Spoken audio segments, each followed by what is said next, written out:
Baruch atah Adonai, Eloheinu melech haolam. Blessed are you, O Lord our God, King of the universe, that set us apart by your commandments, and commanded us to be like the festivals. Amen. So now we're in the day of the Passover. And at this point, we remember that Messiah Yeshua said, I am the light of the world. Whoever follows me will never walk in darkness, but will have the light of life. So we center ourselves on Yeshua as we go through the rest of this because he is the Paschal sacrifice. He is the Passover lamb. And at this point, there's a blessing over the children. Well, there are no children here. Our grandchildren aren't here. So suffice it to say that every Hebrew man blesses his children before they go to bed at night and at the beginning of every holy day, which includes the Sabbath on Friday night. And to the boys he says, may the Lord, well, we use a messianic form. To the boys he says, may the Lord make you like Ephraim and Manasseh, and like Peter and Andrew.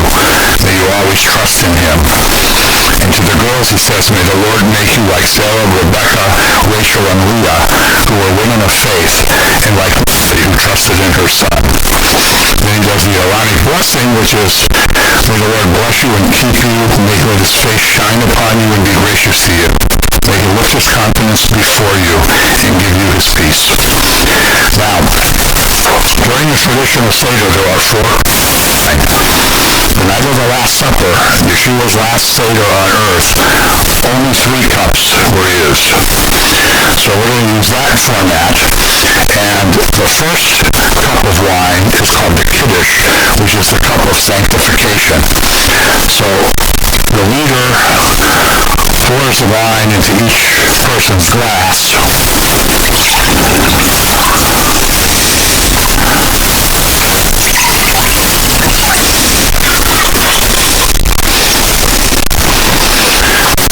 The Kiddush literally means sanctification. It reminds us that God has set us apart for his service. Let us remember that as believers in Yeshua, we are set apart from the world. So we reflect on the spotless Lamb of God. Blessed are you, O Lord our God, King of the universe, who creates the fruit of the vine. In Hebrew meals, unlike in Christian liturgies, the wine was blessed first and then the bread. And so the Father would say, Baruch atah Adonai Eloheinu melech haolam borei pri hagafen.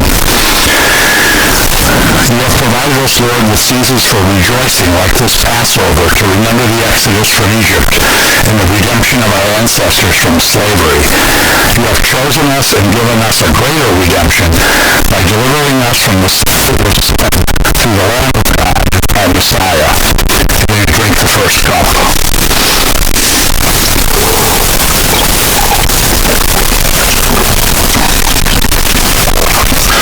Then, like in every Jewish tradition, there's a hand washing that takes place. There are 2 hand washings during the Seder. This hand washing was the sort of ritual hand washing before the meal.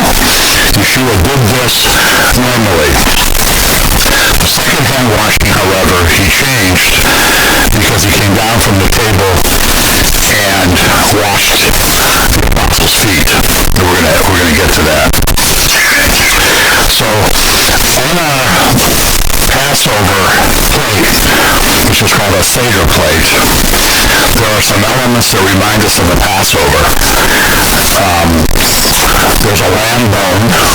We'll talk about that. There's greens, which are called the karpas.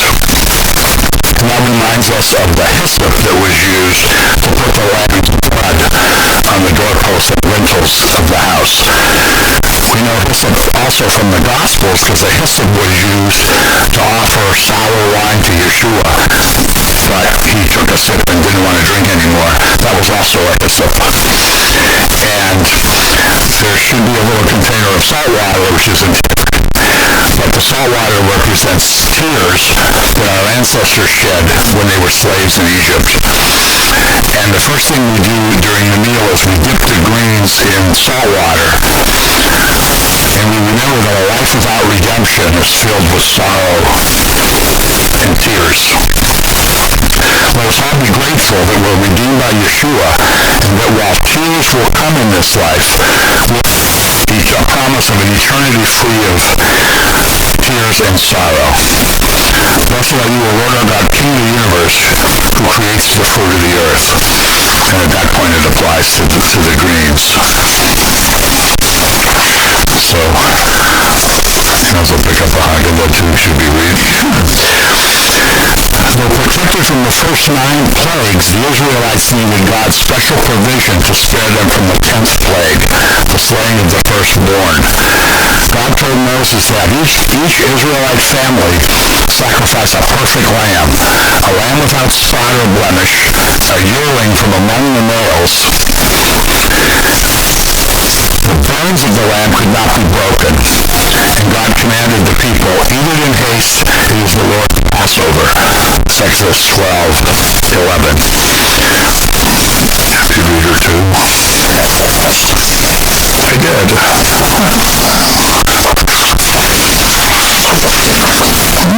Oh no. Sorry, the pages stuck together. I forgot the 4 questions come before this, and I forgot a really important thing that comes before this, because my pages stuck together, and we're doing so many Seders that...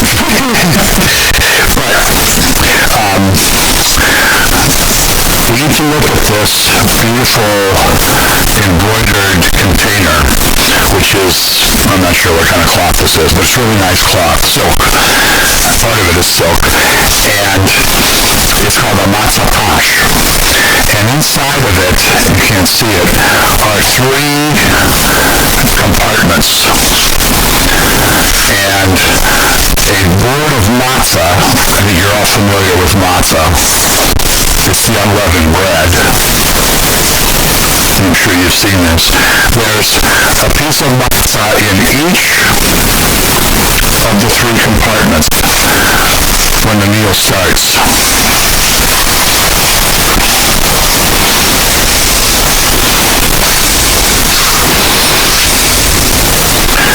Interestingly, the Jews call this the unity, the echad. Unity, 3 in 1, and it's called the unity. I think you're getting while that's going. The rabbis feel this represents the patriarchs, Abraham, Isaac, and Jacob. But we know what this is a prefigurement of, which is, of course, the Trinity.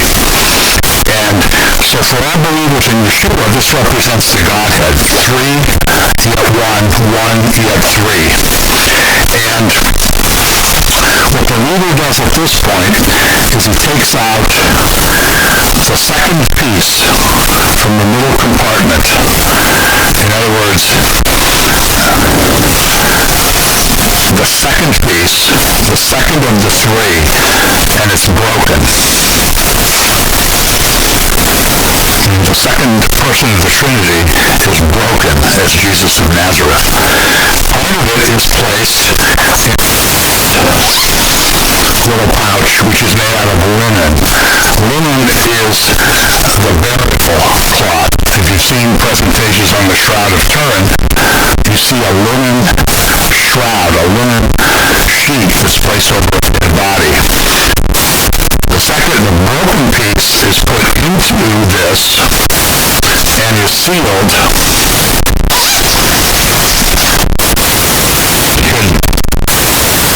This is called the afikoma. It comes later. And the second part goes right for a while, and then it comes back. So normally, that would be taken and would be hidden until later in the meal. Now, the children all go look for this. We know there weren't any children at the Last Supper. Well, we don't know that for sure. But if there were not children at the Last Supper, John probably didn't look for it. But when we look at the matzah, and this, by the way, is called the bread of affliction. This is the bread of affliction that our ancestors ate in the land of Egypt. Then we were slaves. Now we are free. So when you look at the matzah, you see from the way it's baked holes in it to hold it up to the light. So it's pierced, and the way it's cooked, there are stripes. So representing what happened to Yeshua are stripes and piercings on the matzah, on the bread. How awesome is that? Let all who are hungry come and eat of this bread and be filled. Let us all freely celebrate the Passover. And for those who do not have the assurance that their sins can be forgiven, it is our prayer that they come to know freedom, peace, and have eternal life through Yeshua our Redeemer. Now we fill the second cup of wine, which we're just going to add some to. We're never going to drink all this wine.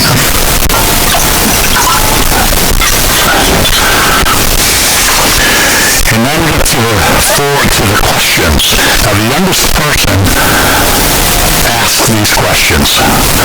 So if a child is able to talk, he asks the questions. Why is this night different from all other nights? On all other nights we eat bread or matzah.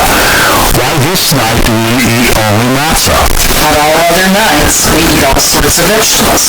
Why this night do we eat bitter herbs? On all other nights we do not dip our food. Why on this night do we dip it twice? On all other nights we sit at table. Why on this night do we only recline? As the story of the Exodus unfolds, those questions are answered. So then we tell the Exodus story is the next part of it. And if you read in the book of Exodus, and those of you that have studied the Torah, and I hope that that's all of you, but if you read the book of Exodus, God commands the people to tell the story of the deliverance as if they personally came out of Egypt. They personally came out of Egypt. So the story was always told in the first person. You use I and we and mine and our. You don't see that. You don't say they and them and those people. It's all told in the first person. And the fulfillment of that is that each person has to go to the cross individually. Each person has to go to Yeshua individually for repentance of their sin, to accept Him as Lord and Savior, and to follow Him. I can't go for you, you can't go for me, she can't go for me, the guy over there can't go for her. Everybody has to go individually, like when the people in the book of Numbers had to go look at the bronze serpent. And I think somewhere on this YouTube pages we're teaching about the bronze serpent with some details. But it's a first-person account because it prefigures us confessing our sins individually. So I think that's pretty cool. So it's a story of deliverance. It's a story of deliverance by blood, and it's a story of each individual person, first person. So now we tell the story. So you're going to be reader too. We were slaves under Pharaoh in Egypt, and God set us free with a mighty hand and an outstretched arm. If the Lord our God had not delivered us from Egypt, we children, and our children's children might still be slaves in Egypt to this day. However, tonight we recount how God rescued us. Scripture records that there was a great famine in Canaan where Jacob and his family lived. The sons of Jacob traveled to Egypt to purchase food. Joseph, the favorite son of Jacob, who had been hated by his brothers years earlier and sold into slavery, was not abandoned by God. He not only forgave his brothers for their treachery, but because of the favor and influence he had with Pharaoh, his whole family was welcomed to live in the land of Egypt and was provided for during the times of famine. And so our ancestors settled in Goshen, and they watched their children grow tall and their numbers grow strong. Life was pleasant and secure for many years, but a time came when a Pharaoh rose up who did not remember Joseph, and he grew concerned that there were now more Hebrews than Egyptians living in the land. Fearing our strength, he turned against us and made us slaves. He put taskmasters over our people, forcing us to build historic cities. Despite the hard work, our people still grew in numbers. This enraged Pharaoh even more. So he gave orders that every Jewish boy was to be drowned in the Nile. Thus, the entire nation would die.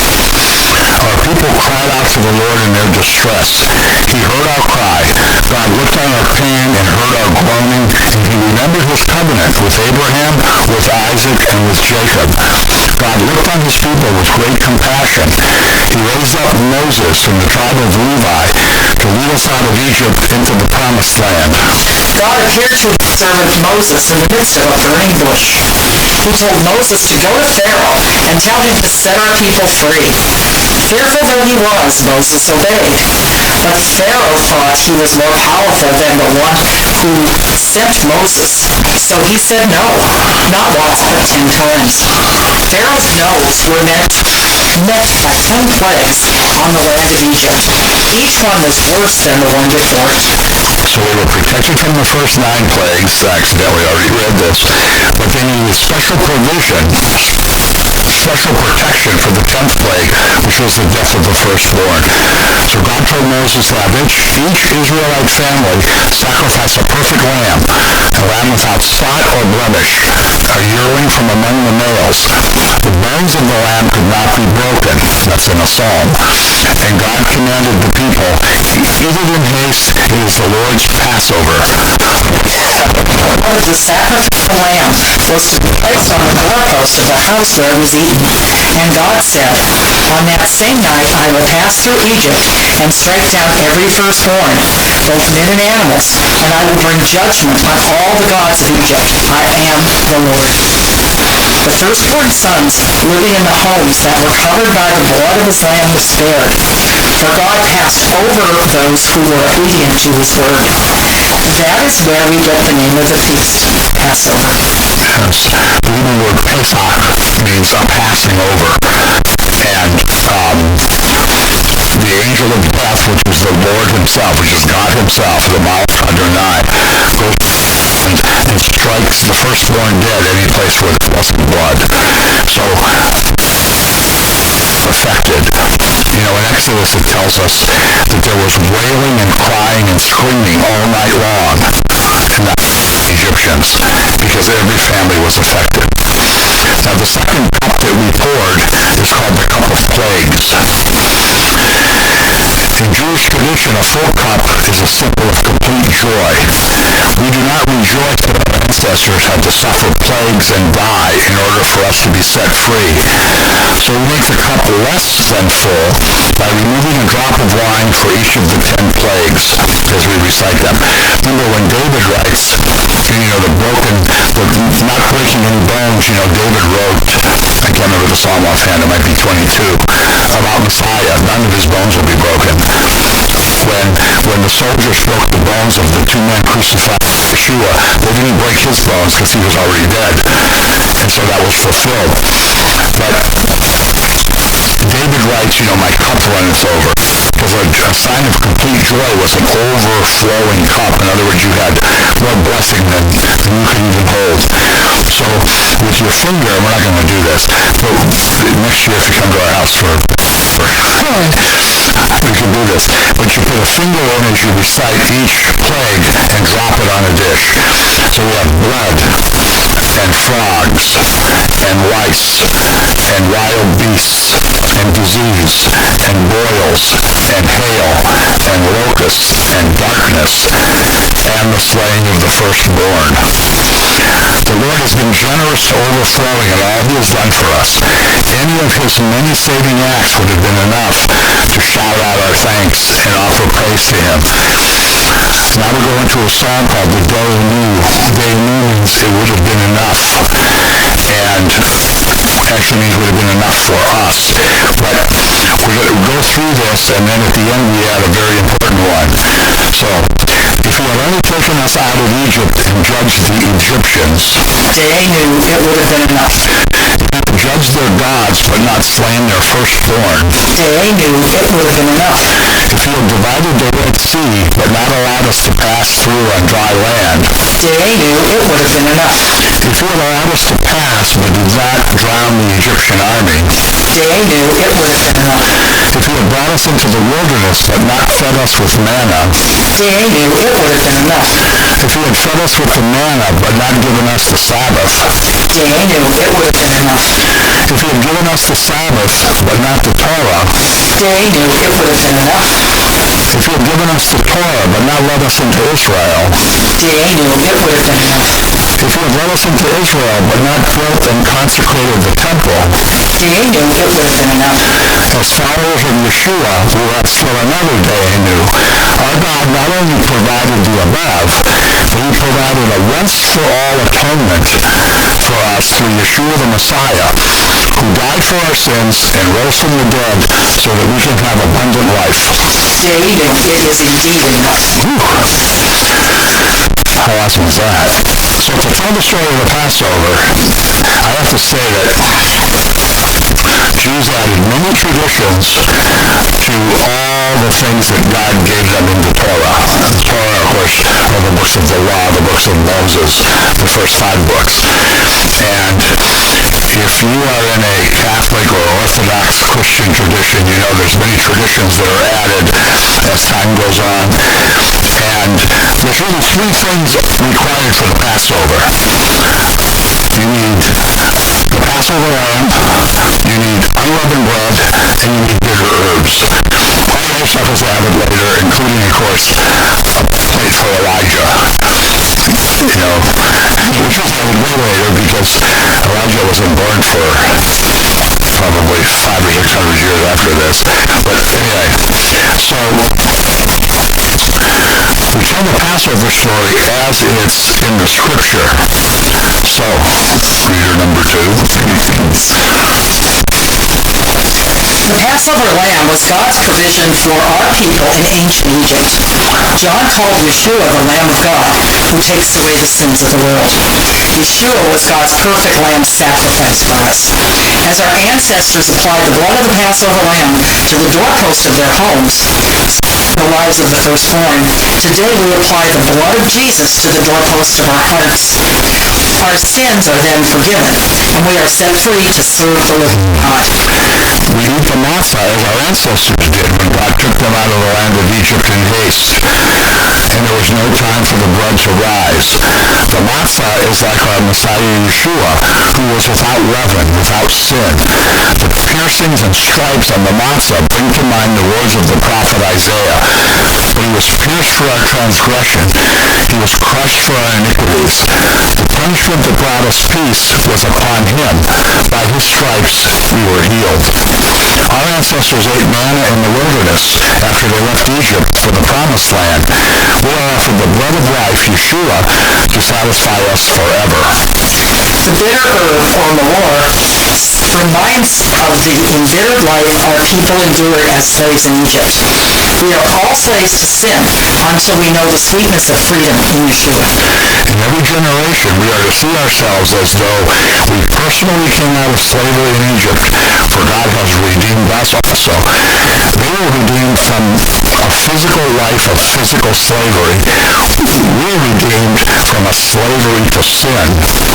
And just like they were redeemed sovereignly by God's right hand, as it said, we're liberated sovereignly by God through Yeshua, Jesus of Nazareth, Jesus the Messiah. It's not our own doing.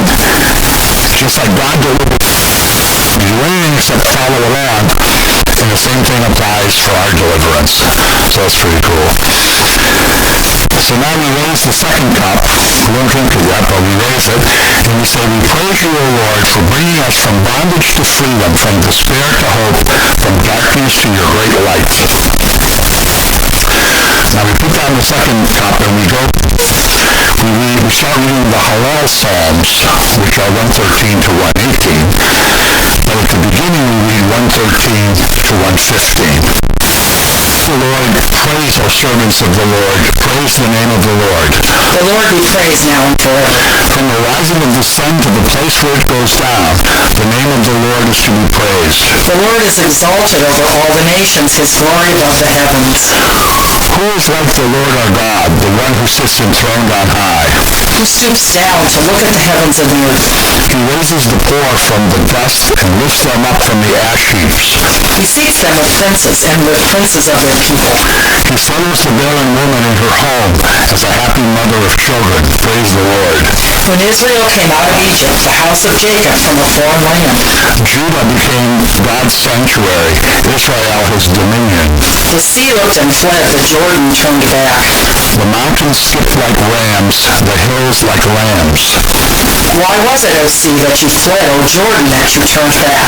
You mountains that you skipped like rams, you hills like lambs. Tremble, O earth, at the presence of the Lord, at the presence of the God of Jacob. Who turned the rock into a pool, the hard rock into springs of water. Not to us, O Lord, not to us, but to your name be the glory. Why do the nations say, where is their God? Our God is in heaven. He does whatever pleases him. But their idols are silver and gold, made by the hands of men.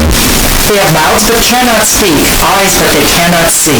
They have ears but cannot hear, noses but cannot smell. They have hands but cannot feel, feet but they cannot walk, nor can they utter a sound. Those who make them will be like them, and so will all who trust in them. O house of Israel, trust in the Lord. He is their help and shield. O house of Aaron, trust in the Lord. He is their help and shield. You who fear him, trust in the Lord. He is your help and shield. The Lord remembers us and will bless us. He will bless the house of Israel. He will bless the house of Aaron. He will bless those who fear the Lord, great and small alike. May the Lord make you increase, both you and your children. May you be blessed by the Lord, the maker of heaven and earth. The highest heavens belong to the Lord, but the earth he has given to man. It is not the dead who praise the Lord, those who go down in silence. It is we who extol the Lord, both now and forevermore. Praise the Lord. And we raise the second cup and say, we bless you, O Lord, our King and our Redeemer. We praise you, O Lord, for not only redeeming our ancestors from slavery in Egypt, but by sending the ultimate deliverer in Yeshua, who frees us from sin and death. For God so loved the world that he gave his only begotten Son, that whoever believes in him will not perish, but have eternal life. Blessed are you, O Lord our God, King of the universe, who creates the fruit of the vine. Then we drink the second cup.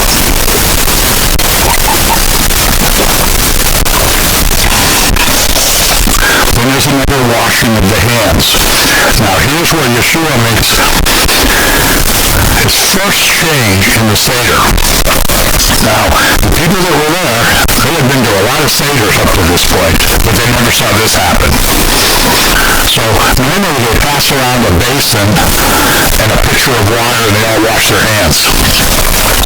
But when this was going on, Yeshua stood up. He got up from his meal, took off his outer clothing, wrapped a towel around his waist. After that, he poured water into a basin and began to wash the disciples' feet, drying them with the towel that was wrapped around him. It's from John 13:4-5. The Lord set this example for us to serve one another when he said, the greatest among you should be like the youngest, and the one who rules like the one who serves. Blessed are you, O Lord our God, King of the universe, who has sanctified us with his commandments and commanded us to wash our hands. So at this point, Yeshua gives the model for servanthood. You know, when you walked around in this dirty desert climate and you went to somebody's house, your feet were, because you wore sandals, your feet were all dirty. And if you went to a wealthy person's house, the lowest servant would wash everybody's feet. And so this is what he did.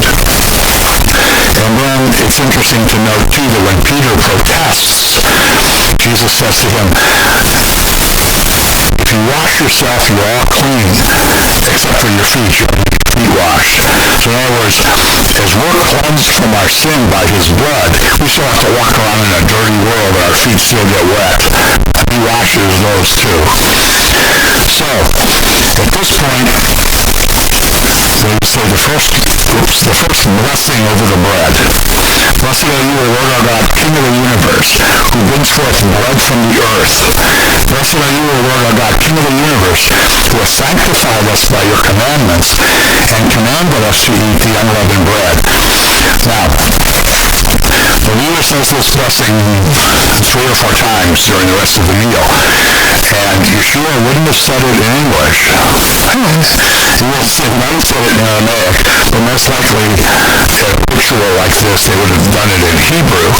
And in Hebrew, it's Baruch atah Adonai Eloheinu melech haolam hamosi lechem haaretz. Now we eat of the marrow of the bitter herbs. The bitterness reminds us, the bitter taste reminds us of the bitterness of slavery.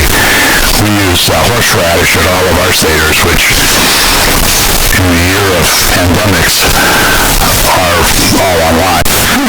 But anyway, so we eat a piece of matzah that is dipped in the bitter herb. And we say, blessed are you, O Lord our God, King of the universe, who has sanctified us by your commandments and commanded us to eat the bitter herbs. That's an interesting point there, too, because this was not a suggestion from God when he gave this command to the people in the book of Exodus. And say, well, maybe you might think about eating something bitter because it'll remind you of the slavery, but no pressure, only if you feel like it. It's a command. And so that's one of the things, of course, that wasn't changed by tradition. Now, what was changed by tradition was the adding of the haroset, which is a very sweet mixture. Many of you have probably had it.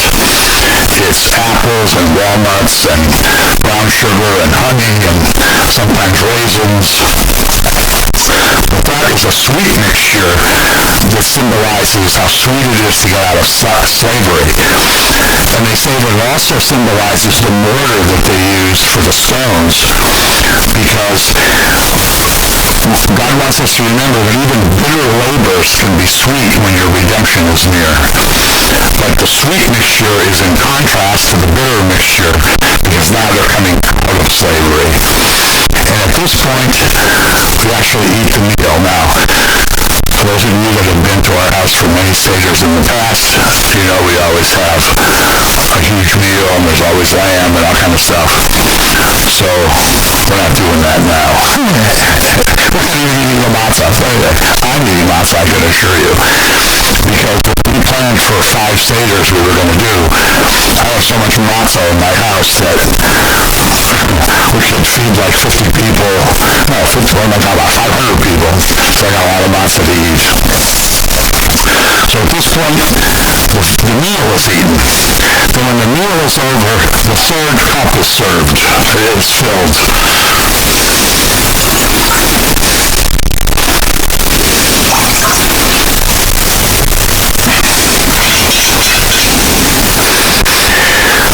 You don't drink it yet if you're following this at home. Now we get back to that interesting thing called the afikoman, that which comes after. It makes things complete. We can't complete the Seder without it. And Yeshua and his friends and whoever else was there could not complete the meal without the afikoman. And at this point, the children go and look for it.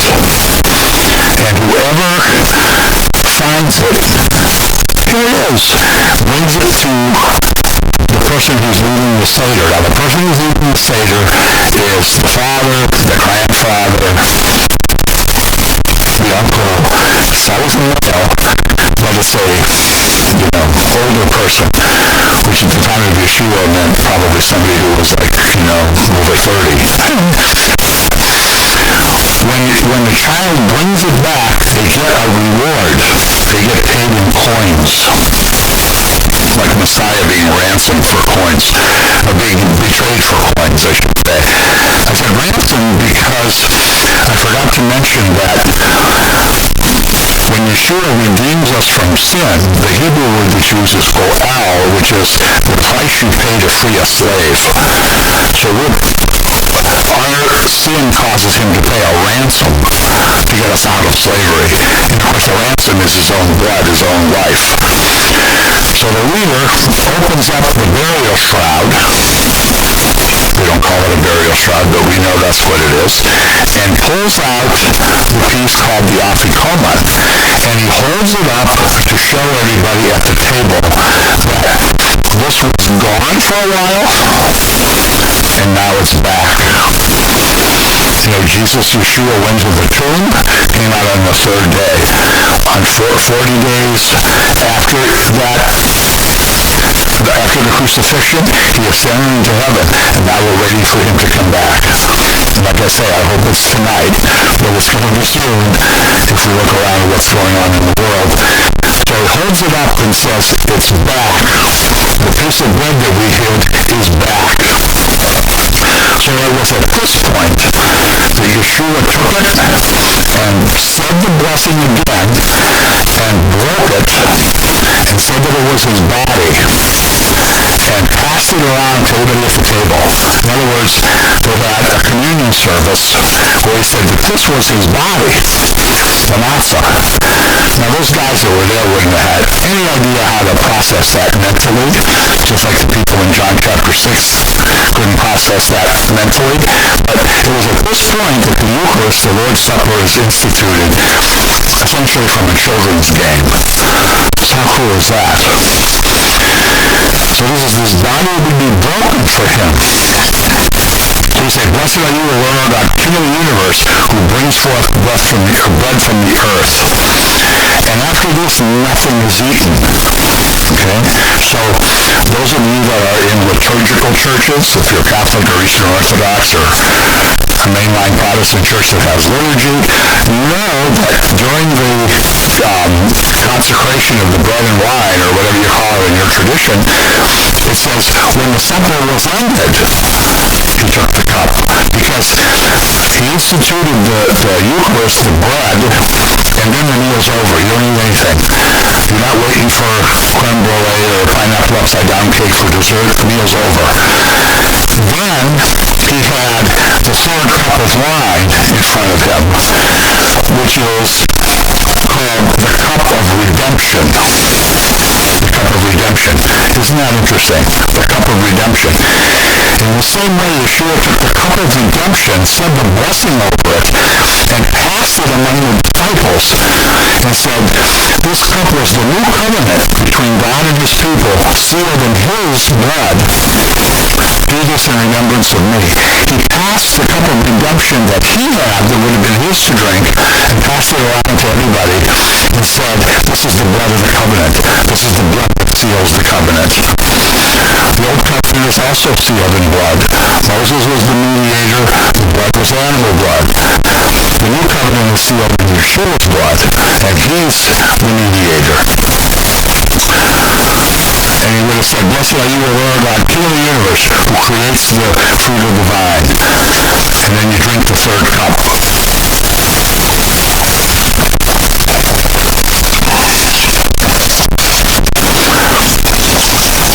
So now, in a traditional Seder, with traditional Jews who don't believe in Yeshua as Messiah, a fourth cup is poured.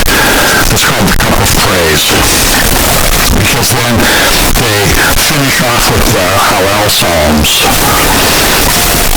But that night, he didn't pour a fourth cup of wine. So it's interesting because, well, we'll talk about that when we're done with this. We thank you, O Lord, for providing this food we have eaten. We thank you, O Lord, as well for providing the bread of life and the cup of redemption which nourishes our soul. Blessed are you, O Lord our God, who provides for the whole world in your goodness. It is you who provides for all, sustains all, and is all sufficient for the needs of your creation. We thank you for your loving kindness and grace and mercy which you bestow on us continually. Blessed be our God, whose gifts we have enjoyed and by whose goodness we live. We continue in praise to our God by reciting the remainder of the Hallel Psalms. Yeshua and his disciples would have sung them at this point in the Seder. I love the Lord, for he heard my voice, he heard my cry for mercy. Because he turned his ear to me, I will call on him as long as I live. The cords of death entangled me. The anguish of the grave came upon me. I was overcome by trouble and sorrow. Then I called to the name of the Lord. O Lord, save me. The Lord is gracious and righteous. Our God is full of compassion. The Lord protects the simple-hearted. When I was in great need, he saved me. Be at rest once more, O my soul, for the Lord has been good to you. For you, O Lord, have delivered my soul from death, my eyes from tears, my feet from stumbling. That I may walk before the Lord in the land of the living. I believed, therefore I said, I am greatly afflicted. And in my dismay I said, all men are liars. How can I repay the Lord for all his goodness to me? I will lift up the cup of salvation and call upon the name of the Lord. I will fulfill my vows to the Lord in the presence of all his people. Precious in the sight of the Lord is the death of his saints. O Lord, truly I am your servant. I am your servant, the son of your maidservant. You have freed me from my chains. I will sacrifice a thank offering to you and call upon the name of the Lord. I will fulfill my vows to the Lord in the presence of all his people, in the courts of the house of the Lord, in your midst, O Jerusalem. Praise the Lord. Praise the Lord, all you nations. Extol him, all you peoples. For great is his love toward us, and the faithfulness of the Lord endures forever. Praise the Lord. Give thanks to the Lord, for he is good. His mercy endures forever. Let Israel say, his love endures forever. Let the house of Aaron say, his love endures forever. Let those who fear the Lord say, his love endures forever. In my anguish I cried to the Lord, and he answered, setting me free. The Lord is with me. I will not be afraid. What can man do to me? The Lord is with me, he is my helper. I will look in triumph on my enemies. It is better to take refuge in the Lord than to trust in man. It is better to take refuge in the Lord than to trust in princes. All the nations surrounded me, but the name of the Lord I cut them off. They surrounded me on every side, but in the name of the Lord I cut them off. They swarmed around me like bees, but they died out as quickly as burning thorns. In the name of the Lord I cut them off. I was pushed back and about to fall, but the Lord helped me.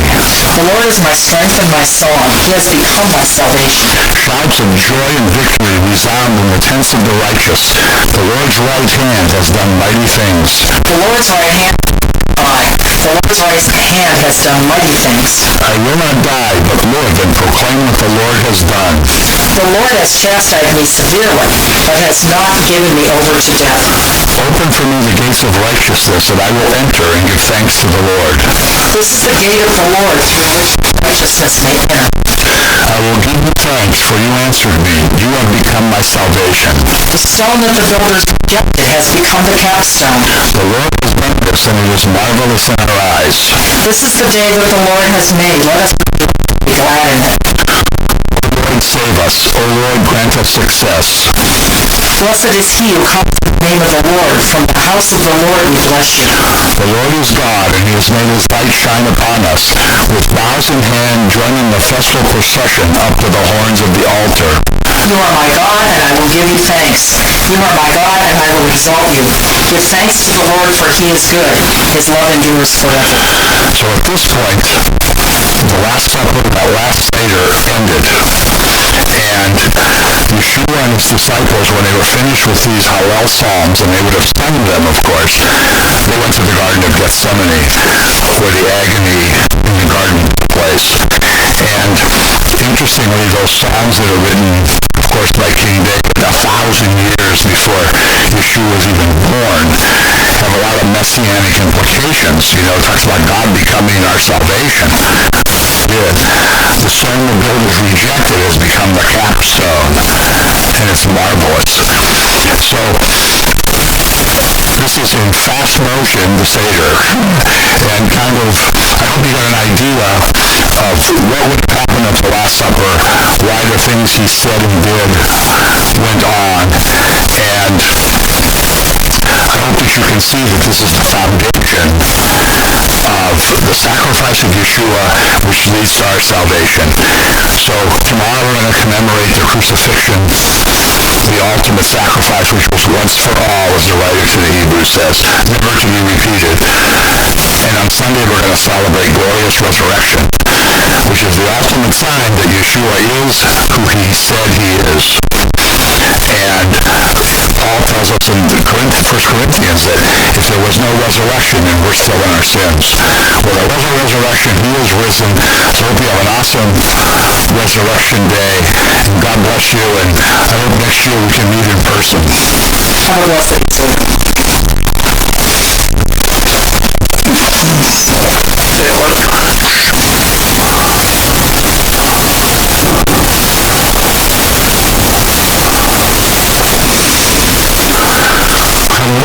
Hello, see. Okay. But you were right. This wasn't on the first time.